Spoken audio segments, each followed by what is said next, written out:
Welcome to Elevate Your Mind, your number one podcast for peak performance strategies that will enhance your mindset, develop your emotional skill set, and maybe, just maybe, be the catalyst to create positive forward momentum in your life. Here's what's to come from today's pod. Most people are not choosing to focus their attentions, focus their intentions on what it is they want to be, do, have, achieve, become, whatever it may be.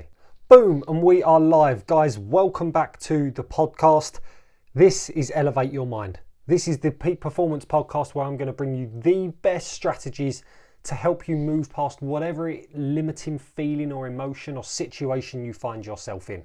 And see, today, as it says in the title, it is time to fuel your focus, starve your fears. Because the truth, and let's just get into the nitty gritty straight away, why wait, is this. Most people are feeding their fears and starving their focus. And I do say most people on this occasion. This is the way that most people live. Fear is everywhere. Fear is on your doorstep. Fear is on your TV. Fear is on social media. Fear is in your conversations. Fear is in your thought process. Fear is everywhere. Your focus is what you choose to make it. And a lot of the times, most people are not taking control of their focus, so they're unwittingly feeding their fears. Let me ask you, let's say tomorrow you was going to go and buy a red label newspaper. If people still buy their newspapers. If you was to go and buy your red label newspaper, what would you see on the front page? A beautiful focus of empowerment or a headline of fear? You know as well as I do what you would see. Do you know why? Because fear grabs your attention. Fear grabs you. Fear gets you. And it grasps you. Not only that, but you can be controlled by fear. Now, I'm talking in an external process here initially, but this is also internally as well. Most people, they are absolutely, the common one that I hear, I'm a control freak. I'm a control freak. But instead of controlling the things that they can control, it's easy because there's so much to try and control all the fears in our life. That's why so many people have so many stipulations and rules and this and that and have everything to be perfect, because it's a way of trying to stay in control, but you're never going to make it that way. Why? Because fear is everywhere. And you see, when it comes to these types of things, what we need to learn to do is fuel our focuses, fuel our focus and starve the fear. Because when I tell you that this is one of the most important things that anyone's going to have to do in your lives, I'm not saying that lightly. I'm not saying that lightly. We all, you, me, and the next person, we have the freedom of choice in our lives. You have the freedom of choice. That's what makes you, you, what makes me, me. And see, the freedom of choice means you can always focus on what's wrong or what's right. What you can control, what you can't control. The past, the present, the future. What's missing or what's available. You can focus on all of those. And that is your freedom of choice. None of them are extra charge. None of them are more favoured than the other. Both of them are there. It's simply a case of what you've conditioned and what you've chosen to focus on more often than not. And as I say, because fear is everywhere, because this is the way that the world is, fear controls people, fear grabs your attention, fear is just there, fear is in a defense mechanism brain. Most people are not choosing to focus their attentions, focus their intentions on what it is they want to be, do, have, achieve, become, whatever it may be. Let me ask you this.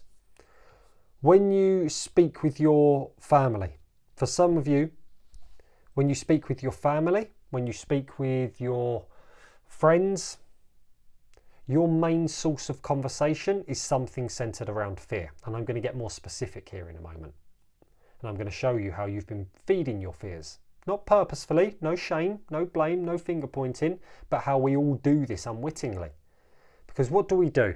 Let's say someone is struggling with a form of anxiety. Let's say, hypothetically, someone is struggling with a form of anxiety. Well, what they find is their main talking point with their husband, their wife, their brother, their sister, their mum, their dad, can sometimes be, I felt a little bit like this today, I struggled doing this today, whatever it may be around my anxiousness today. Now, whilst I'm all for support and whilst I'm all for care and whilst I'm all for definitely speaking about these things to make sure we have the necessary thing, for some people it is the dominant part of their conversations. Not only is it the dominant part of their conversations, it's the most prominent, consistent part of their conversations. Not only that, but they actually get more attention, more love, more care when they have this trait than when they don't have this trait. Is this making sense? I.e., if there's someone who craves control, reassurance and support, let's say, they might have unwittingly learned, when I produce this fear, i.e. anxiety around whatever area of my life, every time I produce it, my husband, my wife, my mum, my dad, my brother, my sister, they're always there for me. What do we learn? We learn emotionally that when I produce this fear, someone's going to be there for me. So what do? We make it the main part of the conversations because we always want people there for us. We always want the safety, the security, the support, whatever it may be around us. Then what we learn is to feed that fear. So we give it more attention, we give it more focus, we give it more energy, we give it more whatever it may. All of this is an emotional type response, but we give it even more of that. Why? Because ultimately it's getting us some very core needs underneath. You know, you've also heard me speak about emotional needs, but it's getting some very core needs met underneath. So what do? We keep feeding that fear. We keep feeding that fear because it's getting reinforced. And all the time, the actual goals of our life, the intentions that we've set over here, we're starving. We're starving the fact that we want to set up that business. We're starving the fact we want to lose or gain that weight. We're starving the fact we want to make that amount of money. We're starving the fact we want to go on those holidays or have those date nights. The actual things we want to do. Why? Because we're feeding so much of these fear because it's getting some of our core needs met. How many of us have been here, truthfully? Just between you and I, and whether you're watching me on YouTube or on Spotify, this is just you and I talking now. How many of us have the dominant part of our conversations as being the fears of our life? I know I've been there. My hand is up for those of you on Spotify. Because you see, I worked with a small group last night at the time of this recording.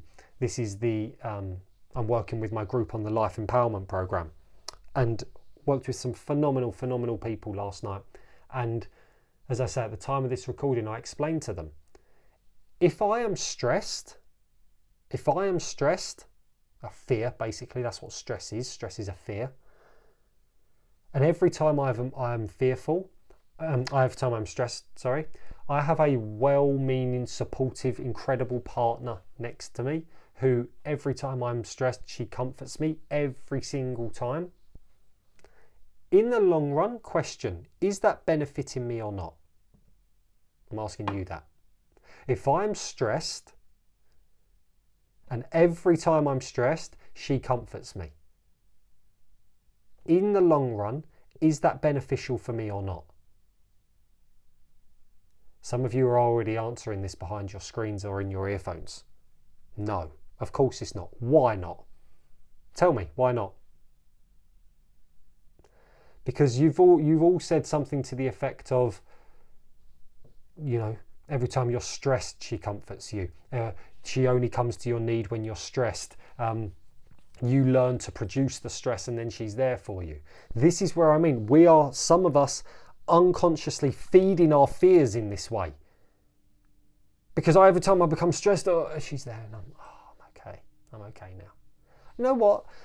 Call me selfish. I would rather my partner's just there for me or my mum, my dad, my brother, my sister, whatever it may be. I'd rather they're just there for me. Forget going in between this little part of anxiousness or stress or worry or doubt to try and support or be there or control or whatever it may be. I'd rather you just there for me, please. So instead, you know what? I'm going to start to starve my fear. I'm going to starve the fact that I want to feel stressed to get that need met underneath. Instead, I'm going to fuel my focuses, i.e. the things I want to achieve, the house I want to move into, the money I want to make, the holidays I want to go on, the whatever it may be in your life, the weight I want to lose. And then I'm still going to say, you know what? Can you support me in that way? Can you be there for me when achieving these things? Feed your focuses, fuel your focuses, starve your fears. It doesn't mean we don't have problems. It doesn't mean we don't face challenges. It doesn't mean we don't have obstacles at times, that sometimes we need people around us. That's not what I'm saying. I'm saying if it's the dominant, regular, prominent part of your conversations, like when you open the newspaper, it's everywhere, and you are continuing that through your own psyche, you are only fueling more of those fears in your life. You are making them more prominent. You are making them more real in your life. And when you do this, you create an existence where, oh, it's been 6 days of fueling and feeding my fears. Now it's been 6 weeks of fueling, feeding my fears. Now it's been 6 months. Now it's been 6 years. And before you know it, you think it's just you. It's not you. You don't need me to confirm that. You don't need me to confirm the fact that whatever fears that you're currently facing in your life, and we all have some, me included, but the prominent fears that have become part of your identity, you don't need me to confirm that that's not you truly. You know that. You wouldn't be listening to my voice or watching me on this screen otherwise. So you know that. All I'm saying is, why not let's start to committing to that part of you? Why not start now to committing to the part of you that says, you know what? Why am I giving so much emotional focus to these things? You know, why am I giving so much emotional focus to leaving the house? That's not who I am. I should be giving my emotional focus to the fact that I want to be down the gym 3 times a week. I want to be going around Sally and Susan's house, and I want to be taking my kids to school.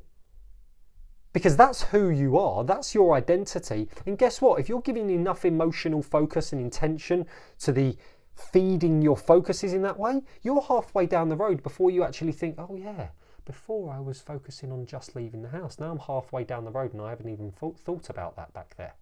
Because you're creating bigger, more drawn out focuses in your life where you're feeding them. That's where you're giving your emotion now. Instead, I'm focusing on putting myself in a great state, talking to myself in a certain way, you know, all the things I talk about, using my body, my focus, my words, to put myself in a great state, to fuel the intentions of my life, to fuel the things that I want to do, to fuel the focuses of my life. And by the time I'm doing that thing, as I say, I'm halfway down the road before I've even given my fears half a thought. It's interesting, isn't it? Because for a lot of people, sometimes they don't focus on their fears. We need to focus on something. Sorry, they don't focus on their things they want to achieve, their intentions, but we have to focus on something, and fear is everywhere, so that's where we go back to. Come back to the name of this podcast. Feed your focus, or feed your intentions. Starve your fears. Because guess what? That person who previously was fearful and anxious of leaving the house, as an example here, they've now attached their identity as the parent who takes their kids to school, as the person who goes lifting or does weights or goes running 3 times a week or goes to see Sally and Sue down for a coffee twice a week, whatever it may be that gets you going. That becomes more of their identity of who they are. That's where they're fueling and feeding their intentions. That's where they're fueling and feeding their focus. You start to create a new backlog of evidence in your life that goes, yeah, this is who I am. This is what I'm about. This is what I do. This is how I achieve. And you divorce this whole narrative that, oh yeah, I'm not sure if I can leave the house. Come on. I'm not invalidating you. I'm not neglecting what you're going through. Trust me, I've gone through some certain things in my life too. So I'm definitely not. But you don't, like I said to you 5 minutes ago, you don't need me to confirm that you are much more than that. I'm just giving you an avenue here that you can start to help yourselves, which is starting to fuel your intentions, fuel your focus and starve your fears. Because eventually, when you create enough evidence for yourself, this could sometimes be over a day for some people, sometimes it could be 5 days, it might be 10 days, it might be 2 weeks, it might be 3 weeks, who knows. But what will happen is you'll have a backlog of evidence where for the last 3 weeks or so, you have starved your fears. And what happens when something starves enough? It dies. It dies. That fear dissipates. That fear moves away. Why? Because now you've got bigger, what I call high quality problems, high value problems, i.e., God, I've told Sally and Sue I'm meeting them for a coffee.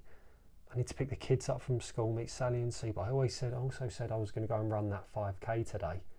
Oh, God, do you know what I mean? These are better problems to have in life. These are the focuses that we want to deal with in our life, not down here. I'm fueling that through my conversations, through these types of low-level type ways, because that's not your fault. It's not anyone's fault. But what we're trying to do is just meet needs underneath. And if you can recognize that within yourself, you can start to go, right, you know what? The prominent part of my conversations, the prominent part of my doings, the prominent part of what I identify with, what I think about most in the day is currently this X fear. Great. Well, every time I think of that now, I'm going to double down and think of 2 things over here, or do 2 things over here, or move into action in 2 things over here. Because then I'm going to use it as a trigger. People love this word trigger. Great. I'm going to use it as a trigger. Every time I focus on this, boom, fuel your focus. Every time I go to, boom, fuel your focus. Because when you start to do that, you will start to starve this fear. Especially, and you want to fast track this, especially when you give yourself evidence in your life of you actually fueling your intentions and fueling your focus. This is what life's about. This is what life's about. It's not about the absence of any feeling in particular. You know, I've had conversations, I had conversations last week with someone, and they said, as I slow the tempo down a little bit here, they said, my goal, this is what they said word for word, my goal is to get to a place where I just, I don't feel anything. I said, interesting. I didn't know you wanted your life to end that soon. And she started laughing. And I said, the only person who doesn't feel anything, respectfully, are the people who are not with us in physical form anymore. Everyone feels something. It's simply a case of what are you choosing to feel about your life.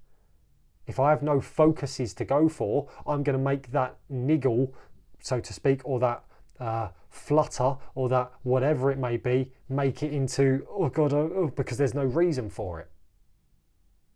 If I'm about to go and start a new job because I've committed to that part of me that is true, that's real, that's right, and I feel that flutter, and I was like, I've got a bit of trepidation, I've got a bit of excitement in my body, because now you've got something you fueled your focus with. I'm getting passionate here. Because now you've got actual avenues to fuel your focus. You know, the biggest thing I hear, I'll start that when. No. Start those focuses now. Part of the reason why people stay stuck with certain limiting emotions is because you're not doing these things. And we're making those things our identity. We're feeding our fears. Too much. Everything I'm about is helping you move past them. But you ask anyone I've ever worked with, once we identify the problem, once we identify the thing, it's all solution based. Because once we've identified the fear, great, what benefit are we still getting from focusing on it?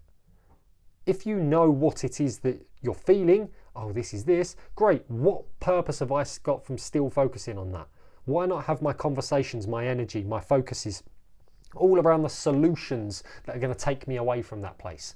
The things I want to achieve, the things I want to do, the things I'm going to do, the evidence I'm going to provide for myself, the state that I'm going to put myself in that's going to allow me to do these things. Because you will completely rewrite the whole script of the way that you feel, and before you know it, kaboom, You'll be doing things that you previously didn't even dream of. You know, I've seen some incredible things. I worked with a lady who hadn't left the house in 8 weeks. Hadn't left the house in 8 weeks. The end of our program, my 8-week program, she messaged me to say she was off to the south of France. Hadn't left the house in 8 weeks, was off to the south of France. Worked with someone who hasn't been on a plane in 21 years. 21 years, her family was in Switzerland. Boom, got on the plane, went to go and see her family in Switzerland. You know, it's like, hasn't driven a car in 30 years, hadn't been out of her certain town for I think 7 years or so. It's crazy. Boom.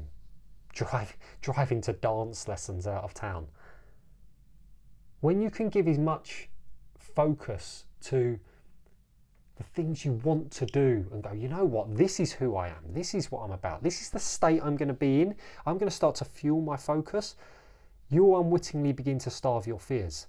And the moment that you quote unquote go to the cookie jar to go and get your fit, you boom, no, not today, not today. Doesn't mean that you're alone or anything like that. It just means that you get support in much more empowering ways through me, through anyone else in your family. Because you know as well as I do, this isn't you, it doesn't serve you, it doesn't benefit you, it isn't who you are. So why not just get these needs met? Why not get our focuses met in more empowering ways that are going to make you feel amazing? A little thing for you to think about today. Not only a little thing for you to think about, a little thing for you to do. Because some of you listening to this now, this makes sense. Some of you listening to this now, you're like, oh my God, yes, this makes sense. Some of you listening to this now, you've got that clarity of mind, you've got that focus, you've got that part of you that's like, yeah, you know what, he's right, this is what I'm going to do. Great. Do you know what the best thing you can do is? Give yourself evidence. Give yourself evidence. You know, talk is cheap. Action is where the money is. I'll say that again. Some of you like to take notes. Talk is cheap.